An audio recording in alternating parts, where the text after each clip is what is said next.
বাবা, মহারানী তাহলে ঘুম থেকে উঠলেন? তো বলুন মহারানী, জলখাবারে কি খাবেন? এই তো মা উঠলাম। একটু গরম গরম লুচি আর আলুর তরকারি বানিয়ে দাও না গো।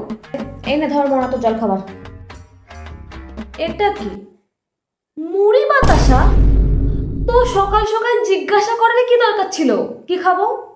যা দিয়েছি তা সোনামুখ করে খেতে পারলে খাও, না হলে তোমার বাবাকে বলো অন্য একটা মায়ের ব্যবস্থা করতে, সেই তোমাকে প্রতিদিন 4 বেলা রান্না করে খাওয়াবে।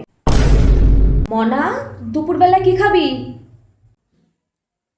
সকালবেলা তো লুচির জায়গায় মুড়ি খাইয়ে তো, এখন না হয় একটু মাছের ঝোলই করে দিও।